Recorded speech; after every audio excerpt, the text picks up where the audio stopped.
Ongi etorri, solasean emankizunera, badakizue, Bidasoa eskualdeko Euskal Hedabideek elkarlanean egiten dugun elkarrizketa saio honetara, gai, askotariko gaiak landu ditugu, eta gaurkoan kulturari eta, orokorren sorkuntzari erreparatuko diogu, sortzailea baita, beste zeren gainetik gaurko gonbidatua. Kaixo, Eneritz Furiak, Eneritz Dueso, Furiak musika munduan. Kaixo, Eneritz. Kaixo. Eneritz esan dugu, Eneritz Dueso, Furiak, gaztetatik edo txikitatik lehenengo literaturan ibilia, sorkuntza munduan, musikan beranduago, eskualdeko zenbait taldetan aritua da, gero kasernarat taldean eta kasernarat utzita, oraingoan bakarlari, bere lehenengo diska aurkeztu berri du, eta Eneritz, nola dan erabaki zenuen, bakarka hastea, ez? Taldean aritu ondoren, hasteko, hortik aurrera bakarka aritzea. Nahiko natural edo sortu zen kontu bat izan zen, etzen nire erabakiara izan. Kontua da, oraindik taldean nengoela, beste musikari bat proposamen bat egin zidala, bakarlari ez soilik osatutako jaialdi batean jotzeko, bakarriko Beto Fest, egian egiten duten jaialditxoa da. Eta esan zidan bakarka jo behar nuela, eta nik, egia esan, harrituta erantzun nion baietz, baina harritu xamar. Eta hortik aurrera etorri ziren kontzertu gehiago bakarka eta urteak igarota ohartu nintzen nolabait mozketa bat behar nuela musikarekiko, geldirik egon ez ezkeen urteenetan disko atera arte. Eta kontua da mozketa hori egin baino lehen ere sortzen ari nintzen kantuak jadatze dela inbideratuak kasernaratera. Eta erabaki nuen agian honen izango zela kasernarat utzi, eta bakarkakora bideratuago zuen kanta horiek biltzea disko batean, eta musikan mozketa hori egin, eta gero bentsat itzuli behar nintzen, helburua zen disko batekin itzultzea, eta horixe egin dut, eta orantxe hasi berri naiz berriz ere kontzertua jotzen, eta horrelakoetan, baina ja bakarka. Diskonetan ala ere badaude kasernaraten garaiko kantuak, eta gero beste batzuk ondorengoak, ez azaldu pixka bat nahiko bilduma moduko bat, ez? Zuk aipatu izan duzu hori. Hori da, azken finean ez dut egin disko bat sekula jogabeko abestiekin. Ia kantu guztiak noiz bai jo ditut zuzenean, izan geldialdi hori egin eta hilabete bat lehenago edo urte batzuk lehenagotik. Eta egin dudana da azkenan bakarkakorako sortu ditudan kantu gehienak edo esanguratsuenak bildu, 10 kantu dira disko honetan, eta egin beharrean, banator lan berri batekin eta hau da nire aurkezpena, aurkeztu dut nire burua berriz ere bakarlari bezala, baina jada eginda zuen abestiak bilduz. Azken finean, ere badelako modu bat kontatzeko hau ez dela proiektu berri bat, ez? Badator lehenagotik, baina orain markatuago dator, besterik gabe. Hala ere, ezagutzen zuenarentzat, kasernarat ezagutzen zuenarentzat, esan daiteke hildo hori jarraitzen duzula nolabait, bai soinu aldetik, bai hitzen aldetik ere bai, edo badaude ezberdintasun handiagoak zuretzat? Ezberdintasun nagusia da ez dagoela bateriarik ez baxurik, ez?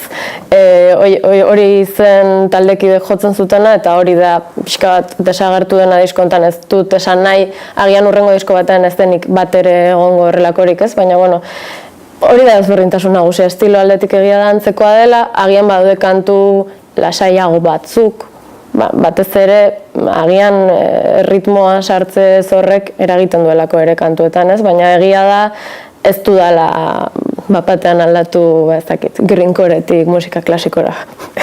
Azken finean gauza bera da, baina, evoluzio pixka batekin edo dena delakoa.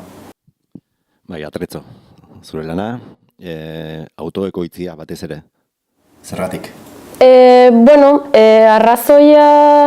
Arrazoi nagusia izan da, ez diodala eperik jarri nahi izan lanari. Ez nuela nahi behartuta egon ez dakit norekin geratzera, ez dakit ze ordute egiten, eta ez dakit zenbat kantu grabatu 2 egunetan, edo beharrezkoa zen egunetan. Orduan erabaki nuen bazirela urteak, ikusi nuen bazirela urteak nera matzanak ikusten nola egiten zuen lan beste jendeak estudioan, edo etxean, edo dena delakoan, eta, ez dut esan nahi beraien lana etzenik, pertsona horien edo teknikari horien lana etzenik beharrezkoa, hau da, ni baino asko zubeto grabatzen dute, nola ez.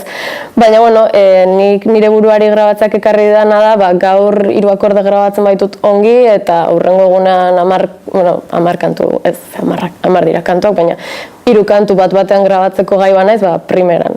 Eta ez markatzea denborarekin eta ez estutzea nire burua esan ez astebete daukazu grabatzeko eta agian ez dira zure egunik onenak eta agian ez zara gustora geldituko, ez? Beste modu batean lan egitea izan da azkenan helburua. Atoiko ditzia, lana sortu horretiko prozesuan, baina ondorrean ere, zabalkunden ere, zuzego ari zera eta horre, saren interneteko kontuan ere, buru belarri ari zera, zure lanaren berri ematen. Oiko denda, disko denda eta horrelakoetatik, baina zer ematen dizu, zure interneten, zure lana jartzeak? Lan asko. Lan asko ematen dit. Azken finean, nik eraman behar duelako hori dena, baina aldi berean kontrol absolutua ematen dit, ez? Nik diskoak soilik internet bidez saltzen ditut, deskargatu daiteke ere bai doainik eta bar, baina eta kontzertuak dira diskoak lortzeko beste modu bakarra. Eta, egia da lan handia dela, ez horretan bakarrik, ez, promozioan eta bar, zu bakarrik baldin bazaude, lan eskerga handia da minimoki serio hartu nahi baduzu kontua, ez. Baina, behintzat ikusten ari naiz, zein den nire esku har dezakedan lana, eta agian balio dit ere gerora begira esateko, hau agian hobeto delegatzen baldin badut, edo dena delakoa, baina nahi gabe edo izaten ari da esperimentu txiki bat ikusteko agian orain arte modu hobizkoago batean hartu izan ditudan gauzak serioski eginda nolako lana eskatzen didan, edo emozionalki ere ez ote den gehiegi, edo bai, edo dena delakoa. Eta, ikusiko da denborarekin ze forma hartzen duen ez, baina oraingoz pozik nago eta, ikasten ari naiz aldi bere. Eneritz, erotuzu ekoizpen aldetik, saretze eta merkaturatze aldetik ere, baina ez dakit kasernarate bezalako talde batean aritzetik, bakarrari gisa aritzera, zer ekartzen bizu horrek, sormen aldetik ere, ez dakit askatasuna handiagoa, edo ez da, aldaketa? Atzontxeatzen ari nintzen etxean eta egia esan, kantu berri bat egiten hasi nintzen eta hain zuzen nintzen ohartu agian atzora arte, baina burura etorri zitzaidana hori izan zen ez. Egia da agian kantu hau ez nukela egingo kasernaraten pentsatzen ari banintz. Agian horrexegatik ere egin nuen mozketa hori ez, egiten ari nintzelako kantuak ez nituela hainbeste ikusten kasernaraten ibilbiderako egokiak edo, kantu desegokirik ez dago, ez, baina, nire burutik behintzat etzen horrela. Eta bai, alde batetik askatasuna da, baina, beste alde batetik ere batzuetan faltan botatzen dut, beste pertsona batzuekin lan egitea edo ez naiz ari soilik kolaborazio puntual bati buruz, baizik pixkanaka ari bati tiraka hasi eta beste pertsona horiekin forma ematea gauzei ere interesgarria da, ez? Baina, hola suertatu da oraingoan edo hola erabaki dut eta hola nabil. Zentzu horretan, emaitza pertsonalagoa izango da, dudarik gabe ez, pentsatzen dut? Bai, zalantzari gabe. Baina, esaten dudan bezala batzuetan beste ekarpenak ere egiten dizuz zure baitako gauzak kanpora ekartzea, agian zure kabuz ateratzeko gai izango ezinenak, ez? Baina, Gogan dugu Casanaraten azken kontzertua Azian eman zen duten hartan, jendea ere penaturik nolapait, bukatzen zelako, pentsatzen bozu bakarlari gisa, Casanarateko zaleak zirenak zure ganatuko dituzula, ala beste esparru batzuk edo beste jende baten gana ailegatu nahi duzu ere. Ez dut helburu zehatzik zentzu horretan, ez dakit. Zentzu horretan bai ez dudala hartu, ez dakit nola esan, gaur egun hain modan dagoen filosofia hori enpresa moduan pentsatzazu eta pentsatzazu, ez ni kantua sortzen nahi naiz eta naiz pentsatzen ari norentzat diren, baizik sortzeko behar badaukat eta sortzen dut eta kitxo. Gero hortik aurrera bai lan badago eta dena delako, baina naiz ari pentsatzen entzuleari gustatuko zaion, ez zaion gustatuko norentzako izango den. Egia da, azken finean estilo aldaketa ez denez oso salto handikoa, Casanaraten zale askori ziurrenik gustatuko zaiela pentsatuko dut. Baina, egia da zirkuito batzuetan ezingo dudala agian hain errex sartu, ez? Batez ere jaigiroan edo horrelako lekuetan egia da laguntzen duela erritmikoki erakargarriagoa izateak, edo, erakargarriagoa hori eztabaidagarria da, ez? Baina, agian dantzagarriagoa izateak. Baina, hortaz aparte egia da, ziurrenik antzeko zaleak edo ikusleak izango ditu dela. Hasi zara dagoeneko zuzenekoetan, eta, ausardia pixko bat behar da bakarrik egotzeko oholtzara, ez? Gainera, formato nahiko soila da, gitarrarekin zu bakarrik, eta zen moduz ikusi zu zure buru orain arte? Egia esan kontzertu bakarra eman dut orain arte, eta pixka bat erdoia edo nabaritu nuen kontzertu hartan, urduri jarri nintzen, ezagun asko zeuden, eta bar. Baina nik uste goizegi dela agian zerbait esateko, ze azken finean ohitura faltaren aitzakia edo pentsatu nahi dut konponduko den zerbait dela, urduritasunarena, eta bar. Goizegi da zerbait esateko, baina, pentsatu nahi dut, gustora banago taula gainean, eta pentsatu nahi dut, pixkanaka berriz ere hartuko dudala, heldutasun minimo hori, esateko aizu, ni hemen nago, neria egitera nator, eta gustoko baduzue oso ondo, eta gustoko ez baduzue oso ondo, baina esaidazu zergatik favorez. Leku edo mota askotako lekutan jotakoa zara, ez dena toki txikietan, handiagoetan, non ikusten zure burua erosoen? Ikusle bezala, ez bakarri musikari bezala, eta musikari bezala beti esan dut nik gustukoago ditu dela. Ez nahi ez tabernak, baina areto txikiak. Areto handietan egia da azkenean bakoitza bere arrazoiengatik doala edo jaialdietan gertatzen dena, ez zertara doa jendea jaialdietara, musika aditzera edo Instagrameko argazkia ateratzera edo lagunekin mozkortzera. Orduan nik uste sala txikietara doan jendea bideratuago doala edo kontzienteagoa dela zertara doan, eta are gehiago askotan erresagoa da sala txikietan topatzea jendea ezagunez duen zerbait ikustera doana, eta esango ez daukana beldurrik agian ezagutzen ez duen talde bat ikusteko, eta esateko gaur gustatu zait, biharko agian ez zait gustatuko, eta hori betidanik nahiago izan ditut areto txikiak, eta uste dut horrela jarraituko dudala. Punk iturritatik edandakoa zea, folk amerikarraren kutsu antzematen duzu eranean, ez da kasualitatea, Eneritz Furiak egiten duen. Ez da zerbait bilatua, baina egia da edaten dudanetik egongo dela asko.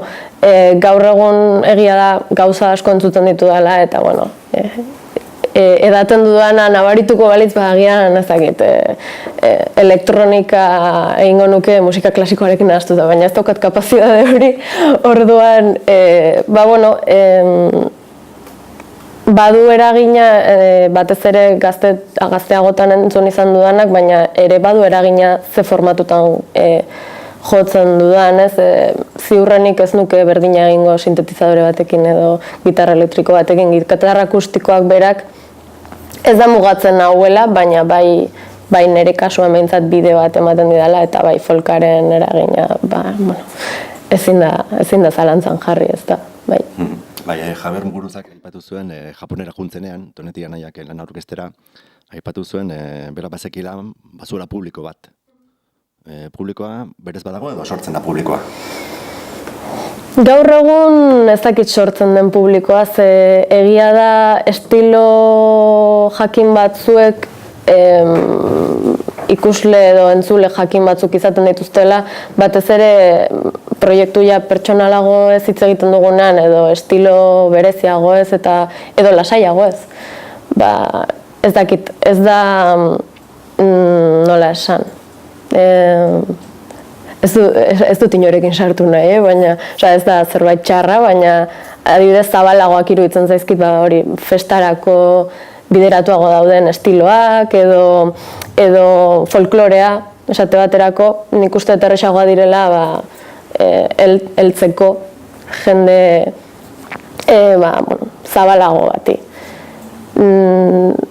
Ziurrenik oharkabean ere niri ere gertatuko zait Javierrek esaten duen hori, ez? Pertsona askoren iaia ezinezkoa izango zait heltzea, eta baliteke ikusle konkretu batzuek erraztasun handiagoa izatea nire estiloa edo nire lana entzuteko. Ez dakit sortzen den berez edo badagoen, baina hori da kontuan ikuste. Festa giroko kontzertuen aldean aipatu duzu, nahiago duzula behar bada kontzertu txipiagoak, intimistagoak edo esan dezakegu, orain udaberri, udagaraia dator, kontzertu garaia behar bada festa giroko kontzertuak. Autogestio horretan ari zarelarik ere, ez dakit nun topatzen bituzun, o topatuko bituzun, horrela ikusten duzu, kontzertuak lozearen ere, hain zuzen ere, kontzertu bakarra eman duzu oraindik, baina abia puntu gisa festa giroan edo jaietan ez bada, nola kudeatzen da? Egia esan festa girora ere hotxe egiten dizute jotzeko, ezta? Esan nahi dudana da, agian ez dizute dituko, larun bateko, gauerdiko 12etan jotzeko, baina bai igande batean, txosna giroan edo arratsaldean jotzeko. Eta, izatez bada proposamenen bat orzear, ez dakit konfirmatuta dagoen, baina... Eta, beste gauza bat, ez zaidanik gustatzen festa giroko taldeena, osea, preferentzia kontua da, baina hori. Baina, ala ere esango nuke, Euskal Herrian, adibidez, gaztetxeek plaza oso handia suposatzen dutela musikari askorentzat, agian beste herrialde batean, eskuat batean ez luke joko dozein estilotako musikari batek, baina hemen bai. Eta nik uste dut horiek direla plaza nagusietako bat, gaztetxeak, edo gune autogestionatuak. Eta gero, beti, gaur egun hasi dira leku askotan egiten baita ere, hori ez nahi ez gauari lotuta duen kontzertuak, edo kalean egin daitezkenak taberna bateko terrazan, eta, ez dakit zehazki nondik joko duen kontuak, ez, enaizari ni oraintxe bertan kontzertuen bila, ez, ea hotxe egiten duten, eta bestela mugitu beharko dut ipurdia, ez da. Baina, bai, ez dakit nola izango den kontua. Gaur egun Euskal Herrian musikaren arloa edo, ez dakit nola dabilen, egia da sormenaren aldetik, margolari bat baino ezagunagoa izan hori dela jende horren dabilelako musikari bat, baina ez dakit bizimodua baduzu musikarena, baina ogibide izateko aukerak badira Euskal Herrian? Aukerak egon badaude, baina egia da azken urteetako martxa ikusita gero eta zailagoa dela. Nik esango nuke azkenean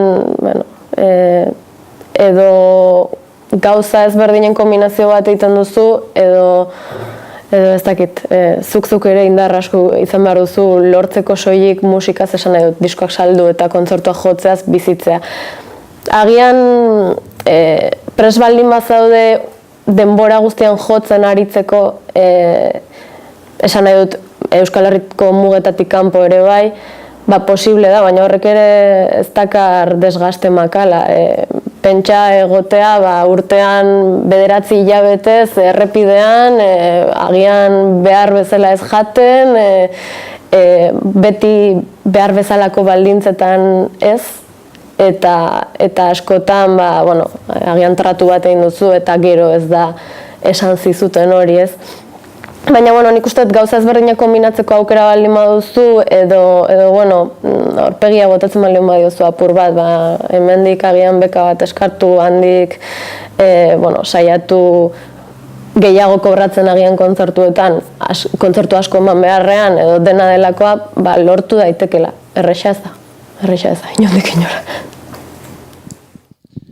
Zugu hitz egin, zure kantuen hitzez, eta lehen aipatu dugu, literaturan ibilitekoa zarela, sari batzuk irabazitakoa ere bai, eta beti eman diezu garrantzia handia, ezta?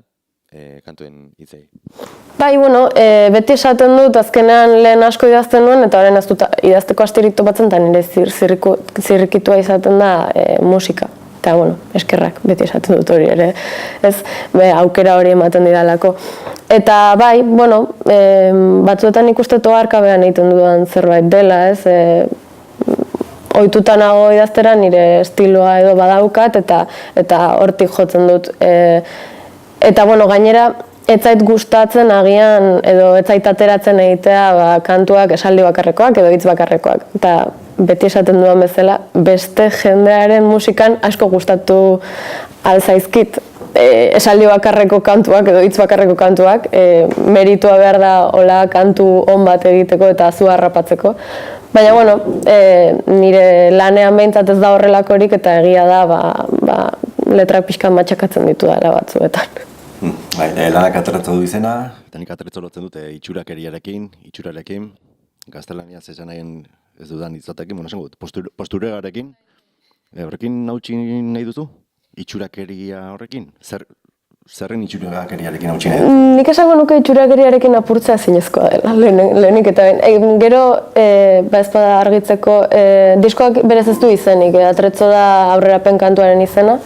Eta egia da kantu hori idatzen duela Kasernara tutzi baino hilabete batzuk lehenago, eta islatzen du nire momentu pertsonal bat, baina bai, esaten duzunarekin zer ikusia duena, bizitzan alor askotan, nire kasuan kantuan bada zeharka ere musikari begira, eta ez musikari begira bakarrik kanpotik ikusten dena taula gainean zaudenean edo sareetan gauza politak idazten dituzuena, baizik zer dagoen atzetik. Eta bai, ez dakit esaten dudana, horrekin apurtzea oso zaila da, baina behintzat kontziente izatera deitu nahiko nuke jendea, ez? Postureoa ondo dago, gauza politak zoragarria dira, ez dugu zertan beti gaizki esaka aritu edo denari negatiboki begiratu, ezta? Baina orain gutxi adidez, Espainiar estatuko musikaldizkari batean, musikari ezagun batek ez dugu gogoan hor. Aipatzen zuen, ez, nazkatuta zegoela adibidez, musika taldek bakarrik beraien gauza zoragarriak igotzeaz sare sozialetara esate baterako talde handiek egiten dutena, ez, argazkia atera kontzertu amaieran publikoa atzean dutela. Eta nola ez zuten onartzen talde horiek berez kontzertu horretan berean kobratzen ari zirena oso gutxi zela, laukatu egon zirela berez eta agian muntaia bat zela, edo egile eskubideen aldetik edo estatuaren aldetik jarrera zein den ez zutela aurkezten berez zaleen aurrean, ez, eta garrantzitsua direla gauza guzti horiek. Ez naiz ari horretaz bakarrik kantu horretan, bizitzako gauza askori buruz ari naiz, baina bai, horrekin oso lotuta dago, ez, eta hori, kontziente izatea nik uste positiboa dela, gero batez ere ez hartzeko hartu daitezkeen kolpeak. Ez hartzeko edo, bueno, horre ikusteko edo preste egoteko hoietarako ere, ez dakit. Postura aipatu duzu, sare sozialak, interneta, bada tresna bat musikari askorentzako, edatzeko, zabaltzeko ezaguna edo ezagutarazteko, baina aldi berean ere kontra bilakatzen da askotan. Ez dakite hori nola bideratzeko asmoa duzun, baliatu ala kontrakoa. Ni berez oso internet zalea, naiz, agian gertatzen da gure belaunaldian horrekin iaia jaio egin garela, nik ezagutu nuen etxea ordenagailurik gabe, zorionez, behintzat ondo jakite hori ere existitu zela, baina bueno, egia da sareak ekartzen dituen baliabideak gustoko ditu dela eta ondo erabiltzen jakin da eta ondo nahiko gauza erlatiboa da. Jendearekin konektatzen laguntzen dizu, agian ezagutuko ezintuen jende asko ezagutzen zaitu, kontrara ere bai, zuk ere aukera duzu askoz musika gehiagora heltzeko, nahi izan ezkero eta bilatzera jarri ezkero, baina nik uste dut gaur egun hartu duen, ez dakit nola esan, pixua hartuta kontu zibiltzeko gauza soilik ez baizik, batzutan ondo dagoela distantzia hartzea eta esatea, bueno, hori ongi dago, baina agian importanteagoa da hortik kanpokoa. Eta, bueno, denbora lapur importantea dela ere ez dago txarto esatea, bueno, zer da garrantzitsuago, esaten dute garrantzitsuago dela irudia, ez? Baina hori da garrantzitsuago edo kantuak prestatzen eman duzun denbora edo beste musikari batekin kolaboratzen edo hitz egiten edo ez musikari batekin, beste sortzaile batekin edo beharregin batekin, berdin zait. Hitz egiten eman duzun denbora eta jaso duzuna. Niretzat hor dago apurua gakoa. Lehen unai galdetu dizu, letrari buruz, garrantzia ematen diozula, musikaria, ala idazlea, lehenago ezagit, kantuak egiterakoan, zer dator lehenago? Doinua, ala letra edo idatzi beharrekoa? Berez, gitarrak ematen dit bidea eta normalean letra baino lehenago, ez da kasu guztietan, baina letra baino lehenago helburua izaten da bilatzea melodia eta hotxerako. Orduan, ez dakit, kantuaren araberako izango da. Barkatu nahi, txandeken dizut, banuan buruan, hori, Irun, 80ko hamarkadatik aurrera batez ere, musikaren munduan referente izan da Euskal Herrian, ez? Hainbat taldegatik, askotariko estilotakoak, lehen, zure iturrietatik geratu dizut, Irun zure iturri izan da, Irunen egindakoa? Bai, zalantzari gabe. Agian gaur egun gutxiago, oharkabean agian jodu delako gehiago atzerriko musika entzutera eta baina zalantzari gabe Irungo talde askok, eta Irun, ez bakarrik Irun Hondarribi eta iparraldearekin izan duen harreman hori ere, bai, oso garrantzitsua izan da niretzat, bai, ez dakit, punkaren aldetik, gero, Bideutx eta bere inguruan egon diren taldeak, Fermin Muguruza eta bere inguruan egon diren taldeak, eta bai, zalantzari gabe izan dugu gainera aukera hemen ez entzuteko soilik estilo konkretu bat, edo beste herri batzuetan gertatu izan da, ez dakit zerren kabia, rock and rollarena edo zerarena, hemen gauza asko egon dira, eta bai, oso aberasgarria da eta edanduta desente hemengo musikatik, zalantzari gabe. Uste dut amaiera polita eman diogula elkarrizketari, denbora bukatu zaigu, beraz eskerrik asko Eneritz gurekin egoteagatik. Zuei, mila esker. Eskerrik asko lankideok eta zuri ikusen zure, beraz hurrengora arte ondo izan.